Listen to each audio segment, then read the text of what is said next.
Examinando las teorías físicas de la relatividad, la teoría cuántica de campos o incluso la de los universos paralelos, encontramos razones teóricas importantes para considerar la posibilidad de que algún día podamos realizar viajes en el tiempo. La gran paradoja se encuentra en que si efectivamente desarrollaremos tal tecnología en el futuro, en nuestro presente ya habríamos sido visitados por nosotros mismos una vez puesta en marcha esa supuesta máquina. Para algunos científicos, si nadie proveniente del futuro ha logrado llegar hasta aquí, podría deberse a que nuestra raza, la humana, se agotará, se extinguirá antes de llegar a tal grado de evolución tecnológica. Pero existe otra posibilidad, y es que esos viajes en el espacio-tiempo ya se hayan producido y hayamos sido visitados por nuestros hermanos del futuro. De ser así, ¿cuándo vinieron? ¿Existe una relación entre esos posibles viajes en el tiempo y lo que hoy llamamos extraterrestres? Y lo que es más importante, ¿dejaron alguna evidencia de su viaje por el pasado? Creo que el mundo está más que capacitado para aceptar la posibilidad de que no seamos lo que creemos ser. Precisamente cuando encontramos lo imposible en la ciencia es cuando realmente podemos llegar a avanzar en ella. Es un reto, ¿no? Intentar explicar por qué hay determinados objetos que aparecen donde no deberían de estar. Cuando empiezan a aparecer las mismas piezas en otras partes del mundo, pues yo creo que ya deberían ser objeto de estudio. Todas esas cosas nos hacen pensar que tendríamos que revisar nuestra historia, que tal vez no fuimos los primeros con un desarrollo técnico en la Tierra, o que nuestras cronologías están absolutamente desfasadas. Es importante que la revisemos. La historia se va reescribiendo por sí sola con el paso del tiempo. No podemos cubrir una verdad como esa. UPART. Jeroglíficos del siglo IV a.C. donde se muestra el uso de la electricidad. Mapas que demuestran que el continente americano habría sido descubierto mucho antes de la llegada de los barcos españoles y portugueses. Cuevas que fueron habitadas hace 150.000 años, pero que poseen una compleja red de tuberías. O antiguos alfabetos que situarían el nacimiento de la escritura en la península ibérica. Son algunos de los llamados UPART, objetos fuera del tiempo y el espacio. Objetos que no pertenecen al lugar ni al momento en el que fueron encontrados. Son objetos tecnológicamente hablando que han sido encontrados en lugares pertenecientes a un periodo de la historia donde no deberían de estar, porque no había la tecnología en aquel tiempo como para desarrollar estos objetos. Lo curioso es cuando esos objetos no se resumen a uno, ni a dos, ni a tres, sino que estamos hablando de bastantes que son siendo encontrados. Se alejan un poco de lo que son los límites de los paradigmas históricos aceptados por nosotros, por los ámbitos académicos. Son objetos que aparecen en contextos espaciales o temporales extraños, alejados de los paradigmas históricos conocidos, o que demuestran algún tipo de tecnología más avanzada de lo normal para su tiempo y su espacio. Y constituyen un reto para la ciencia que los discrimina, porque no tiene cómo catalogarlos, pero también para los propios especialistas, porque nos lleva a preguntarnos muchas veces si en un pasado remoto hubo una tecnología más avanzada que la actual, y si eso fue así, ¿quién la puso encima de la Tierra? Por lo tanto, no se entronca directamente con las tesis de los antiguos astronautas, con las tesis extraterrestres. Cuando tú vas a lugares como Tiahuanaco y te plantas delante del monolito Bennett o del monolito Ponce, 7 metros de altura, es algo extraordinario, ¿no? Porque la sensación que te da al contemplar estas figuras es que no estás viendo a alguien del pasado. La sensación que te da es que estás viendo a alguien del futuro. Y eso se representó hace más de 4.000 años.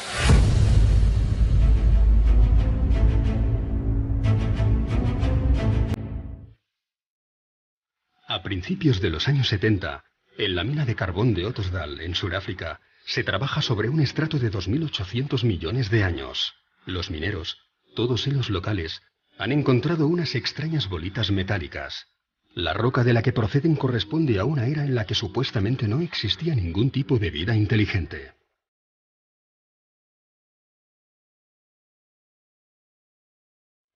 Los orígenes del hombre se remontan a más o menos a los 40.000, 50.000, 100.000 años.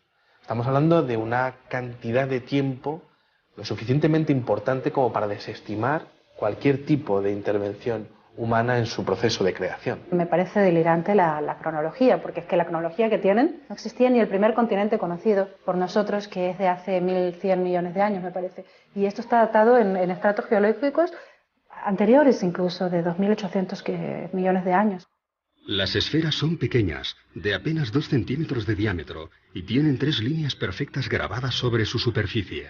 Están completamente pulidas, algunas de ellas tienen unas líneas paralelas, 3 líneas paralelas, y quizá lo curioso sea que parecen un producto terminado. El problema es quién estaba manufacturando productos hace 3 millones de años. No son naturales. La naturaleza hace formas muy caprichosas, pero aquellos surcos así, para mí esos surcos no son naturales, son hechos por alguien.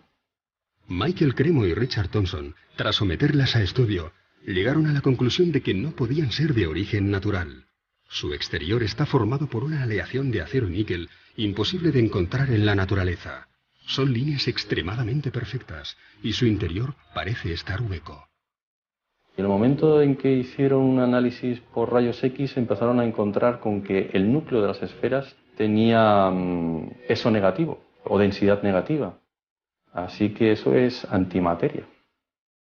Algunas de las esferas diseccionadas albergaban en su núcleo un material esponjoso desconocido que al entrar en contacto con el oxígeno se desvanecía rápidamente. Pero además tienen una marquita en su ecuador y tienen un agujero. ¿Será que fueron las semillas de vida aquí en el planeta Tierra?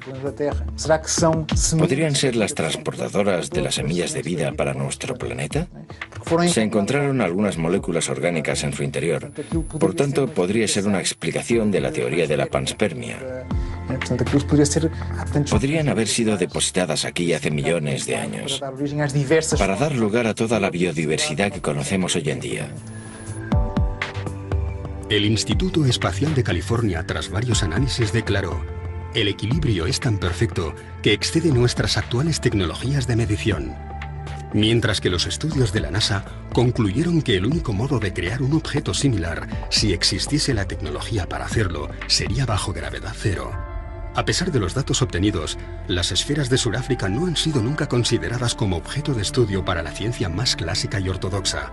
Para estos estamentos, se trata de un simple capricho de la naturaleza. Curiosamente, de ser así, estaríamos ante el primer caso en que la comunidad científica internacional afirma que la naturaleza ha generado formas perfectas.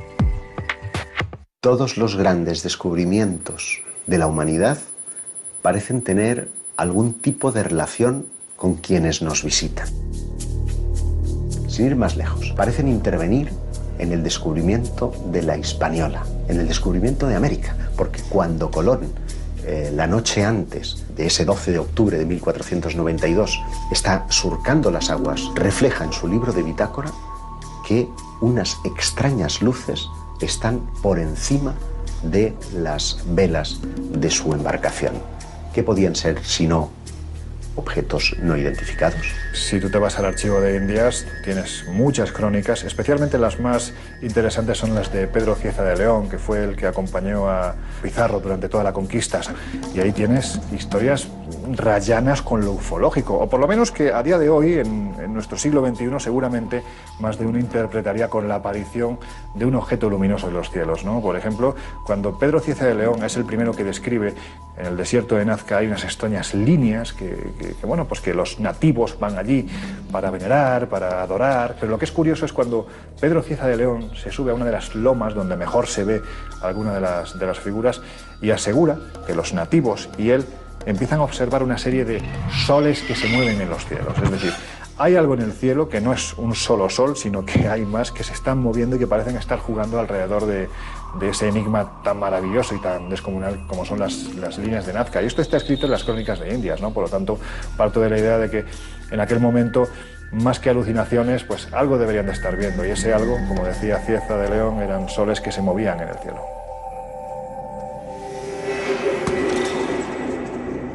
Si realmente estas luces u objetos no identificados acompañaron a los descubridores portugueses y españoles del siglo XVI, podrían estar también relacionadas con algunos de esos artefactos fuera del espacio y el tiempo que tanto intrigan a los historiadores. Es el caso del mapa de Piri Reis.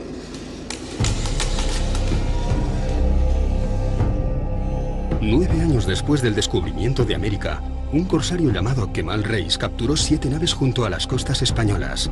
Alguno de los hombres que acompañó a Cristóbal Colón se encontraba entre los prisioneros que fueron interrogados por el pirata. Así que encomendó a su sobrino, el almirante Piri Reis, que confeccionase un mapa del mundo conocido, basándose en el relato de aquellos españoles cautivos. El resultado es un mapa pintado sobre cuero de gacela con todo tipo de detalles, dibujos y anotaciones en las que afirma haber obtenido la información de 24 mapas distintos. Uno de ellos, perteneciente a Cristóbal Colón, alguno de la época tolemaica, e incluso algunos provenientes de lo que él llamó los antiguos reyes del mar. Piri Reis afirma que sus fuentes son muy anteriores, y eso nos estaría dando unos datos que, por supuesto, romperían completamente, ¿no?, con la ortodoxia, ya no sobre los chinos o los polinesios, que sí que ya llegaron por lo menos 500 años antes que Cristóbal Colón, pero datos mucho más antiguos todavía. Pero llama mucho la atención algunos detalles que no existían en aquel entonces, o que no se habían descubierto, ¿no?, como es el tema de la Antártida, ¿no?, ¿qué hace la Antártida allí, ¿no?, en un mapa confeccionado encima de cuero de gacela, ¿no? O se ven, lo más importante a veces quizás incluso son los dibujos de animales. Allí, por ejemplo, se aprecian llamas encima de los Andes y todavía no se había llegado a aquella zona. ¿Cómo es posible que ya apareciera identificado como tal? Las Islas Malvinas, la desembocadura del río Amazonas o el cauce de algunos ríos del interior del continente africano son algunos de los territorios que no deberían aparecer en un mapa de principios del siglo XVI. Nuevamente nos encontramos ante una pieza que hace temblar algunos de los principios más sólidos de la historia convencional. No solo el mapa de Piri Reis, sino muchos otros mapas anteriores muestran las costas americanas y, sin embargo, la ciencia, los historiadores, siguen diciendo que América fue descubierta en 1492. Naturalmente, esos mapas anteriores han sido validados por esos mismos científicos. No es un contrasentido que sigamos diciendo que Colón fue el descubridor de América. En mi opinión, fue el que mejor marketing tuvo. América no es un continente que se haya descubierto en el año 1492. Es un continente que se reencontró en 1492. Pero es que si te remontas en el tiempo, tienes vestigios mucho más antiguos, vestigios de hace 10, 12.000 años, ¿no? Es decir, es que hay arte rupestre donde están representados una serie de elementos que aparentemente o te los han traído de fuera, o si no es imposible que el que pintó estos elementos tuviera un conocimiento previo de lo que se estaba haciendo en otros continentes, ¿no? Entonces a mí me gusta hablar, por ejemplo, de Eratóstenes, que en el año 300 antes de nuestra era, gracias a conocimientos que en aquel entonces ya existían en la desaparecida Biblioteca de Alejandría, pues pudo conocer que la Tierra era completamente redonda. Y sin embargo aquello, como se sabe, lo perdimos con el paso del tiempo. Fue primero Agustín de Hipona el que empezó a decir que la Tierra no podía ser redonda, porque si así fuera la gente que estuviera abajo se caería. Fueron muchos los tesoros arqueológicos que, una vez descubierto o redescubierto el Nuevo Mundo, pasaron desapercibidos para aquellos navegantes portugueses y españoles del siglo XVI. Algunos, como las llamadas piedras de Ica, mantuvieron ocultos sus secretos hasta nuestros días, como si estos Supart tuviesen la extraña manía de dinamitar todas las cronologías de la historia del ser humano, como si estuvieran allí con la clara intención de hacernos dudar.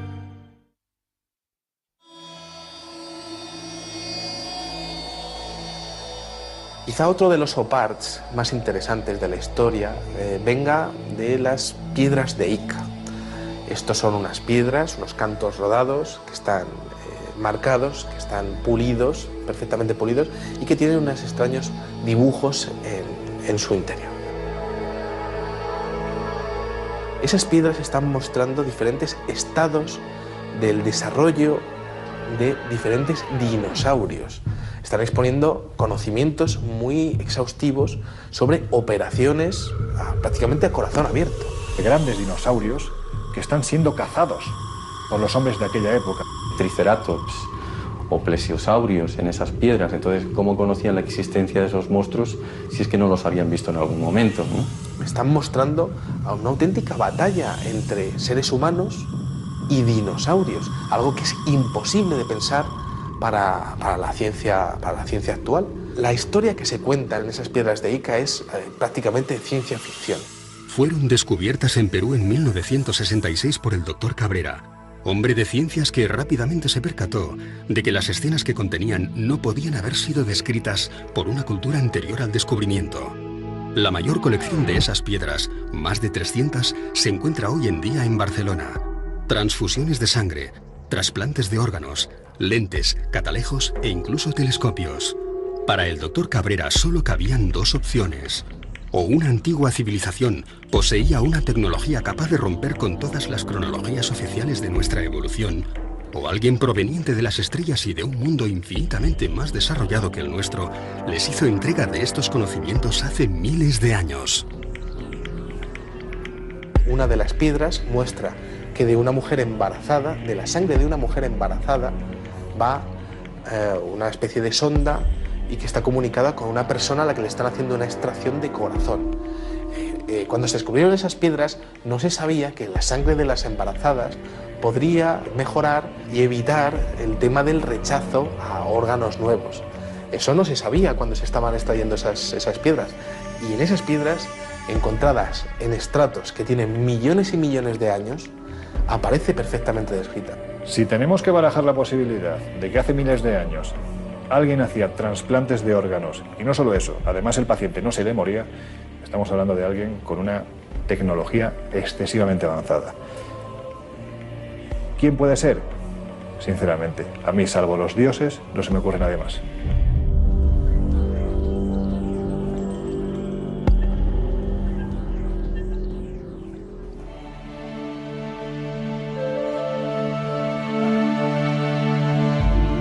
A principios del siglo XX se descubre el mecanismo de Antikythera, uno de los pocos UPAs reconocidos y validados por la comunidad científica internacional. Una calculadora mecánica de bronce cubierta de signos e inscripciones en griego antiguo, que fue diseñada para calcular con total precisión los movimientos del Sol, la Luna y de otros cuerpos celestes como Mercurio o Venus. Podía predecir eclipses e incluso mostraba órbitas de planetas desconocidos en las fechas en las que fue datado. El artefacto fue rescatado de las profundidades del mar, de los restos de una embarcación griega del año 150 a.C. ¿Cómo es posible que un mecanismo con un sistema de transmisión aparezca en la época de los griegos? Se supone que son las cadenas de transmisión aparecen durante la Revolución Industrial, hacia el siglo XVIII aproximadamente. Y al conformar las piezas, al unirlas como si fuera un puzzle que nos venía ni más ni menos que de 2000 años atrás, se dieron cuenta de que aquello era lo más parecido a un reloj astronómico. Con lo cual es imposible, porque algo parecido no aparece hasta plena Edad Media, es decir, unos 1100 años más tarde, cuando empiezan a aparecer los primeros relojes mecánicos, ¿no? La pieza esa en particular presenta elementos del siglo XVI. Cuando se ha puesto en marcha, con máquinas hechas a imagen y semejanza del mecanismo de Antikythera, pues se ha visto que con ese mecanismo se pueden seguir los movimientos de planetas desconocidos hasta el siglo XVI. Entonces, por eso es un OPAR, porque aparece en un contexto del siglo II a.C. una máquina en la que se puede observar los movimientos de planetas desconocidos entonces. Lo que denotaba este hallazgo es que había servido, pues por ejemplo, para calcular los eclipses, los movimientos de los planetas, los movimientos del Sol, de la Luna, fenómenos astronómicos como solsticios, como equinoccios, en un tiempo en el que en teoría ese objeto no tenía que existir. ¿Qué hace una máquina propia de la revolución industrial en un barco anterior a nuestra era? Todo parece indicar que nuestros antepasados poseían un grado de conocimientos mucho más elevados de lo que podamos imaginar. Y siendo así, ¿quién puso en sus manos conocimientos del futuro? Para algunos, una inteligencia no terrestre pudo haberlos instruido. Para otros, deberíamos contemplar la posibilidad real de que pronto realizaremos viajes en el tiempo. Y para la mayoría, nos encontramos ante muchos interrogantes que simplemente no tienen explicación. 2 minutes. 2 minutes, 10 seconds and counting. Oxidizer tanks from the second and third stages now have pressurized. T-minus 1 minute, 35 seconds. The third stage completely pressurized. Cuando aterrizamos sobre la Luna, yo estaba aquí en España en el 69. Creo que todos nosotros pensábamos, ¿y si encuentran algo en la Luna? No tiene por qué ser un platillo volador. Todo lo que necesitaban encontrar Era un arañazo que fuera artificial. Solo una marca que fuese artificial. No debería estar ahí. Eso cambiaría por completo lo que sabemos sobre nosotros y sobre el universo.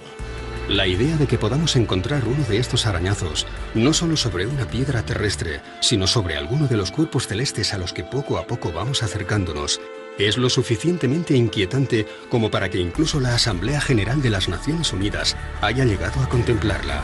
En 1992, el profesor Richard Hoagland expuso para la Asamblea todos los datos conocidos hasta el momento acerca de los restos arqueológicos con los que ya se habían topado algunas de nuestras sondas espaciales. Hoagland fue compañero de la universidad del famoso astrofísico Carl Sagan. Trabajó como consultor para la NASA y para la cadena de televisión CBS, acompañando todas las grandes misiones espaciales, como la Mariner, la Voyager o la Pioneer.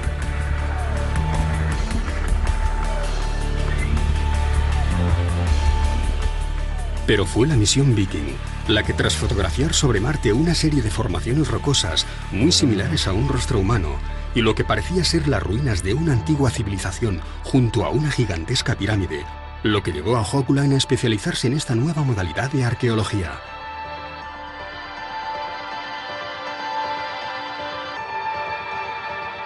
Y en un seguimiento de aquello que encontró en Marte acerca de una posible civilización avanzada varios millones de años atrás que podrían tener relación con nosotros. Ellos mismos podrían ser humanos. Que esa civilización haya dejado marcas en otros puntos del sistema solar. Le pareció interesante el hecho de que la NASA y la ESA mostraran gran interés en el estudio de un determinado asteroide alrededor de Marte.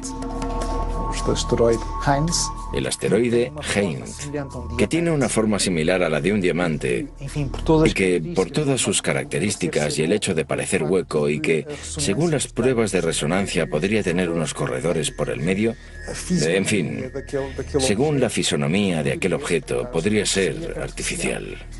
¿Y por qué este interés tan grande en estudiar de diferentes... ¿Por qué ese interés por estudiar desde diferentes puntos de vista este pequeño asteroide?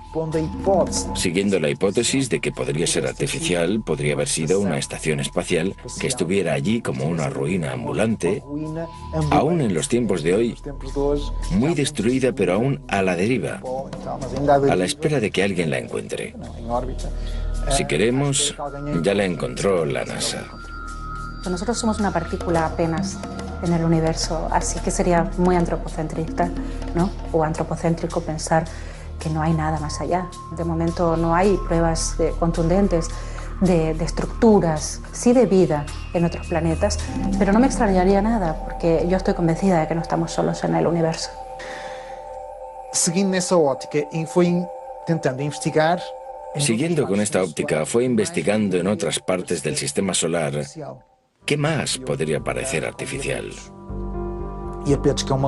Y se dio de bruces con Iapetus. Iapetus es una luna de Saturno. Tiene una columna en su ecuador que sugiere que dos partes se ensamblaron. Visto en perspectiva, se distingue que la luna no es totalmente redonda. Tiene aristas. ¿Cómo es que un satélite natural tiene aristas? Por otro lado, tiene una serie de pequeñas semejanzas con una estructura que estuviera cediendo. Buscó ejemplos de otras estructuras hexagonales para dar a entender que aquello efectivamente podría ser artificial, haber sido construido desde dentro con diferentes hexágonos, formando una estructura que habría ido cediendo a lo largo de millares y millares y millares de años. Es gracioso también su parecido con la llamada Estrella de la Muerte de George Lucas, de la película La Guerra de las Galaxias. Y él cuestiona, ¿qué sabía George Lucas que nosotros no sabemos? Levanta varias hipótesis. Aquello podría ser una base científica, podría ser un hotel. Él lo llama Luna con vistas. Un lugar único en el sistema solar, con vistas al gran planeta Saturno. Algo espectacular.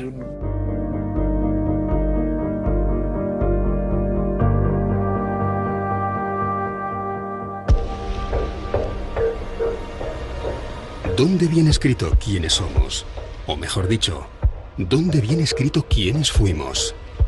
Puede que aún no hayamos encontrado la pieza arqueológica definitiva, pero da la sensación de que, cuanto más excavamos y removemos nuestro pasado, más preguntas desenterramos. Está admitido que el nacimiento de la escritura está en torno al 3500 a.C. en la región de Mesopotamia. Pero sin embargo, algunos hallazgos inquietantes hacen preguntarnos y cuestionarnos si esa datación es fidedigna, porque por ejemplo, en Francia como en Portugal hemos encontrado alfabetos que parecen aludir a que el inicio de la escritura habría entrado por la península ibérica. En Albaon, a finales del siglo XIX, por allá por 1895 y hasta 1903, se encontraron en las inmediaciones de Dólmenes algunas piedras zoomorfas y antropomorfas que presentaban unos grabados parecidos a los de los signos ibero-tartésicos. Con figuras antropomórficas, zoomórficas, montando animales. Pero también, y es lo más importante, un conjunto de inscripciones muy próximas a un alfabeto. Por el contexto en el que fueron encontrados, porque esto sí que fue encontrado en un contexto arqueológico, y parecían tener casi 6.000 años, o sea, las dataron en el 4000 a.C. Esto, pues claro que rompería con el típico paradigma de que la escritura nació en Mesopotamia. Podría haber nacido en la península ibérica. Unos años más tarde, en los años 20, creo que fue en 1924, se encontraron los famosos signos de Glosel cerca de Vichy, en Francia, que también se parecían, curiosamente, a estos signos ibero-tartésicos y a los signos de Albaon. Y increíblemente, Glosel dio fechas de hasta 17.000 años. A mí me parece curioso constatar cómo Albaon, al extremo de una línea imaginaria, hasta Glosel, está situado en Francia, pero en los Pirineos, es el punto de partida y de final de una línea que tiene dos relaciones claras. Una con los megalíticos. En toda esa línea vamos a encontrar dólmenes y menires como si fueran mojones que van marcando una ruta específica. Una ruta, y es curioso, que tiene que ver con los objetos volantes no identificados. Un investigador galo, Aimé Michel, constató cómo todos los avistamientos que se producían en un solo día, en la década de los 60, parecían estar describiendo líneas rectas sobre los mapas. La más importante de todas ellas tenía su inicio en Vichy, en Francia, donde se descubrió el alfabeto de Glosel, y terminaba en Portugal, en Albaon.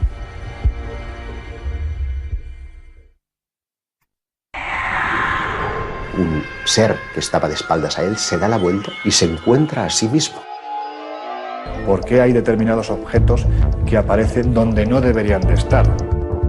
Estamos siendo tutelados por una especie de inteligencia. Secuestran generalmente mujeres jóvenes, tienen un interés fundamental en la genética, en la reproducción. Extraterrestres, los domingos, solo en Historia.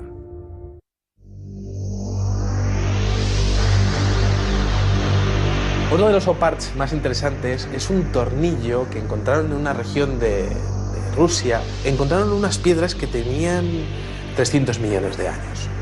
De repente apareció un extraño fósil de lo que parecería ser un tornillo.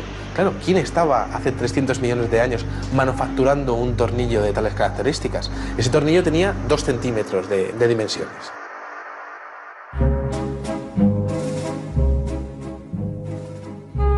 Tres siglos antes del nacimiento de Cristo, el pensador griego Arquitas de Tarento inventa el tornillo. Y por insignificante que pueda parecernos hoy en día, gracias a él nos convertimos en una especie tecnológicamente inigualable. Todo lo que inventamos necesita algún tornillo para mantenerse en pie. Aquella pieza encontrada en Rusia podría haber sido construida hace 300 millones de años. El ser humano no poblaría la Tierra hasta 250 millones de años más tarde. Es simplemente imposible. Ninguno de estos objetos debería estar donde fue encontrado. Viajes en el tiempo civilizaciones perdidas hace millones de años o restos de algún tipo de visita proveniente de otro planeta muy similar al nuestro. ¿Nos encontramos ante un nuevo eslabón perdido o simplemente ante el tornillo que nos falta?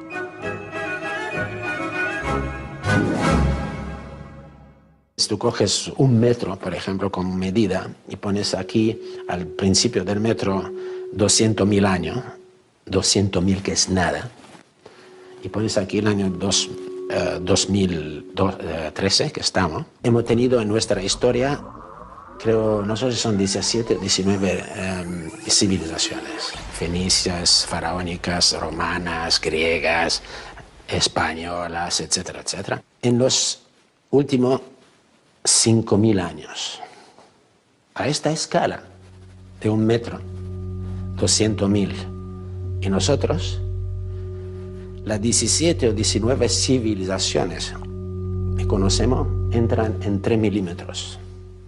3 milímetros entran 17 o 19 civilizaciones.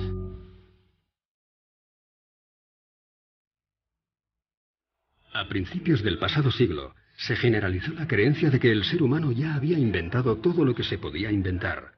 Aún no existían los relojes digitales resistentes al agua, ni los ordenadores personales, ni la fregona.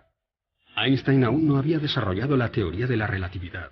No existía la máquina de coser, y los microchips y el láser no formaban parte ni de la ciencia ficción. ¿Cómo reaccionaría una persona de 1903 al encontrarse ante un ascensor, unos prismáticos o unos auriculares? Seguramente del mismo modo que nosotros, hoy, reaccionamos ante una serie de objetos que no logramos catalogar. Los UPART no solamente ponen en jaque a la ciencia más convencional, sino que desafían toda la lógica de nuestro evolucionado siglo XXI. Esto es un teléfono móvil que mi hija que llama eso un dinosaurio, pero en fin, es un teléfono móvil. Si yo cojo este teléfono móvil y lo voy atrás en el tiempo, no mucho, a 70 años, y tengo una mesa de 4 genios, Von Braun, Oppenheimer, Fermi, Einstein, y le pongo eso en la mesa. Y lo miran, le digo, ¿qué es? Son genios, cuidado. No sabe. Desde siempre creo que el ser humano ha tenido miedo a lo desconocido, ha tenido temor a los cambios, a la evolución de sus creencias. Por lo tanto, yo creo que no es nada raro que ante la aparición de un OPART sientan este miedo, porque esto podría traspasar los límites de los paradigmas históricos que eran aceptados hasta entonces. Si encontramos un artefacto que pueda probar, ¿quién sabe? Que ha habido visitas extraterrestres. La gran pregunta es ¿cómo y quién se va a hacer cargo de ello? Entonces es incómodo para la ciencia, pero es incómodo también para los especialistas más heterodoxos. ¿Y dónde radica precisamente su esplendor? Pues en que revela un nivel de tecnología impropio para la época en la que fueron encontrados. A la gente no le gustan los cambios. Estos son templos mortuorios, esto es tal y esto es cual. No, no podemos. No podemos porque necesitamos entender qué hacemos en este planeta. Necesitamos saber por qué estamos aquí, de dónde venimos, por qué somos tan diferentes del resto de la naturaleza. Y si eso nos conduce a algo más, si nos conduce a otro tipo de conexiones, ¿por qué no? Podríamos estar conectados con el cosmos.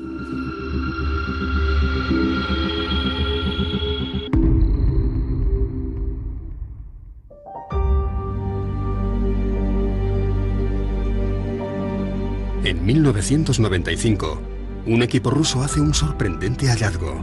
Una enorme losa de piedra que parece mostrar un mapa tridimensional de los montes Urales. Un profesor llamado Chukrov ha oído hablar de unas estelas que muestran mapas de la antigüedad. Es una estela de 1,5 metros aproximadamente. La trasladan directamente de ese lugar a la universidad, la empiezan a analizar y descubren que aquello tiene 3 capas geológicas totalmente distintas. Y que lo que están viendo en realidad es un mapa, pero un mapa tridimensional, un mapa donde se muestran las montañas, los ríos, se muestra la zona en la que se encuentran ellos en todo momento. acaba descubriendo que tiene unos 3.000 años de antigüedad. Los norteamericanos, que fueron los siguientes que analizaron el mapa del creador, dijeron que para poder confeccionar ese mapa, los que lo hicieron deberían haberlo visto desde el cielo. No lo sé, esto es como Nazca, ¿no? ¿Realmente se necesita llegar hasta el cielo para realizar una serie de figuras en el suelo? ¿Quién sabe, no? Un UPART es un objeto que se encuentra fuera de lugar o incluso fuera de su tiempo. Por ejemplo, en el siglo XIX los periódicos estaban repletos de casos de cadenas de oro o de monedas u otros objetos, incluso una campana que supuestamente habían encontrado en una mina de carbón. Por lo tanto, tendría millones de años de edad. Se publicó un libro que se llamaba Forbidden Archaeology, donde se recogen casos de UPARTs, no solo de objetos artificiales que muestran algún tipo de inteligencia avanzada, sino también de herramientas prehistóricas encontradas en estratos en la Tierra donde no deberían estar. Este libro es muy interesante porque muestra la posibilidad de que las civilizaciones empezaron muchos años o quizás 1 millón de años antes de la aparición del hombre en la Tierra, según las teorías oficiales. Uno de los casos recogidos en el libro de la arqueología prohibida es el de una pequeña lente de vidrio extraída por los arqueólogos en Egipto.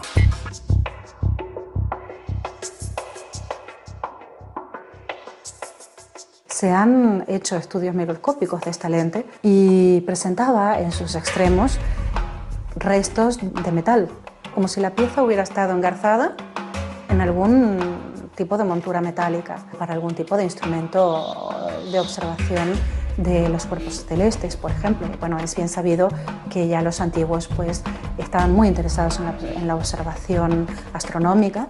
Prácticamente casi todos los aspectos de su vida se regían en torno a estos conocimientos. A mí no me extrañaría nada que hubieran creado algún tipo de mecanismo para una mejor observación del cosmos. El problema es que parece ser que para conseguir este material se necesitaba un punto de fusión que en el momento no se podía conseguir.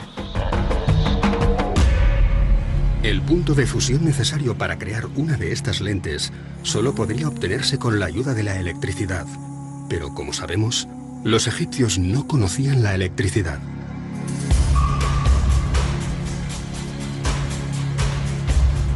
En 1931, Wilhelm König encuentra en unas excavaciones unas extrañas vasijas con unos hierros en su interior. Lo primero que observas es que es una vasija que contiene hierro y cobre. En el año 2000 se empezaron a hacer pruebas y se dieron cuenta de que se trataba de una pila antigua. Esa vasija contiene los elementos indispensables para generar electricidad de poco voltaje. Nos da un voltaje ínfimo, un voltaje muy pequeño. Lo que pasa es que ese tipo de pilas, si las unes en serie, el voltaje ya evidentemente se acentúa, es decir, vamos sumando. Para muchos es considerado la primera pila eléctrica de la historia. Se supone que fue Volta, en el año 1800, el primero que nos mostró una pila moderna, ¿no? Que muestran que los conocimientos de la electricidad ya existían en aquel entonces, ¿no? O joyas como las joyas de Tutankamón y otros faraones, donde se observa galvanización, la mezcla del oro con la plata, y que eso es imposible, salvo que se conozca la electricidad. Llegando a una gran conclusión para todo esto, supongamos que sabemos que hemos sido visitados por extraterrestres. Vale. ¿Se va a caer el cielo sobre nuestras cabezas? No. Intentaremos seguir investigando quiénes fueron. Para mí es algo maravilloso. No estamos solos.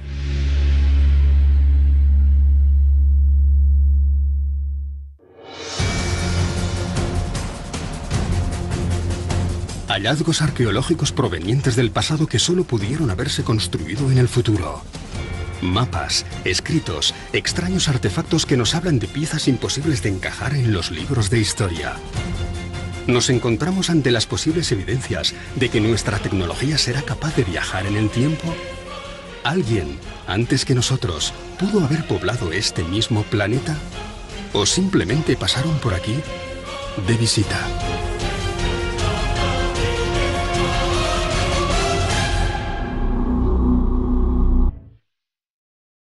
A principios de los años 70, en la mina de carbón de Ottosdal, en Sudáfrica, se trabaja sobre un estrato de 2.800 millones de años.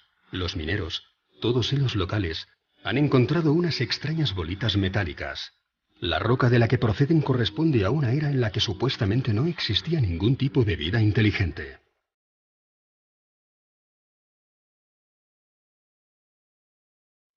Los orígenes del hombre se remontan a más o menos a los 40.000, 50.000, 100.000 años. Estamos hablando de una cantidad de tiempo lo suficientemente importante como para desestimar cualquier tipo de intervención humana en su proceso de creación. Me parece delirante la cronología, porque es que la cronología que tienen no existía ni el primer continente conocido por nosotros, que es de hace 1.100 millones de años, me parece. Y esto está datado en estratos geológicos anteriores incluso, de 2.800 millones de años. Las esferas son pequeñas, de apenas 2 centímetros de diámetro, y tienen 3 líneas perfectas grabadas sobre su superficie. Están completamente pulidas, algunas de ellas tienen unas líneas paralelas, 3 líneas paralelas, y quizá lo curioso sea que parecen un producto terminado. El problema es quién estaba manufacturando productos hace 3 millones de años. No son naturales. La naturaleza hace formas muy caprichosas, pero aquella... Examinando las teorías físicas de la relatividad, la teoría cuántica de campos o incluso la de los universos paralelos, encontramos razones teóricas importantes para considerar la posibilidad de que algún día podamos realizar viajes en el tiempo. La gran paradoja se encuentra en que si efectivamente desarrollaremos tal tecnología en el futuro, en nuestro presente ya habríamos sido visitados por nosotros mismos una vez puesta en marcha esa supuesta máquina. Para algunos científicos, si nadie proveniente del futuro ha logrado llegar hasta aquí, podría deberse a que nuestra raza, la humana, se agotará, se extinguirá antes de llegar a tal grado de evolución tecnológica. Pero existe otra posibilidad, y es que esos viajes en el espacio-tiempo ya se hayan producido y hayamos sido visitados por nuestros hermanos del futuro. De ser así, ¿cuándo vinieron? ¿Existe una relación entre esos posibles viajes en el tiempo y lo que hoy llamamos extraterrestres? Y lo que es más importante, ¿dejaron alguna evidencia de su viaje por el pasado? Creo que el mundo está más que capacitado para aceptar la posibilidad de que no seamos lo que creemos ser. Precisamente cuando encontramos lo imposible en la ciencia es cuando realmente podemos llegar a avanzar en ella. Es un reto, ¿no? Intentar explicar por qué hay determinados objetos que aparecen donde no deberían de estar.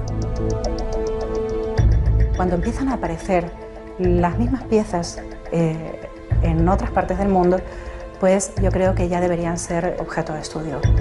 Todas esas cosas nos hacen pensar que tendríamos que revisar nuestra historia, que tal vez no fuimos los primeros con un desarrollo técnico en la Tierra, o que nuestras cronologías están absolutamente desfasadas. Es importante que la revisemos. La historia se va reescribiendo por sí sola con el paso del tiempo. No podemos cubrir una verdad como esa. UPART. Jeroglíficos del siglo IV a.C. donde se muestra el uso de la electricidad. Mapas que demuestran que el continente americano habría sido descubierto mucho antes de la llegada de los barcos españoles y portugueses. Cuevas que fueron habitadas hace 150.000 años, pero que poseen una compleja red de tuberías. O antiguos alfabetos que situarían el nacimiento de la escritura en la península ibérica. Son algunos de los llamados UPART, objetos fuera del tiempo y el espacio. Objetos que no pertenecen al lugar ni al momento en el que fueron encontrados. Son objetos tecnológicamente hablando que han sido encontrados en lugares pertenecientes a un periodo de la historia donde no deberían de estar, porque no había la tecnología en aquel tiempo como para desarrollar estos objetos. Lo curioso es cuando esos objetos no se resumen a 1, ni a 2, ni a 3, sino que estamos hablando de bastantes que son siendo encontrados. Se alejan un poco de lo que son los límites de los paradigmas históricos aceptados por nosotros, por los ámbitos académicos. Son objetos que aparecen en contextos espaciales o temporales extraños, alejados de los paradigmas históricos conocidos, o que demuestran algún tipo de tecnología más avanzada de lo normal para su tiempo y su espacio. Y constituyen un reto para la ciencia que los discrimina porque no tiene cómo catalogarlos, pero también para los propios especialistas, porque nos lleva a preguntarnos muchas veces si en un pasado remoto hubo una tecnología más avanzada que la actual, y si eso fue así, ¿quién la puso encima de la Tierra? Por lo tanto, no se entronca directamente con las tesis de los antiguos astronautas, con las tesis extraterrestres. Cuando tú vas a lugares como Tiahuanaco y te plantas delante del monolito Bennett o del monolito Ponce, 7 metros de altura, es algo extraordinario, ¿no? Porque la sensación que te da al contemplar estas figuras es que no estás viendo a alguien del pasado. La sensación que te da es que estás viendo a alguien del futuro. Y eso se representó hace más de 4.000 años.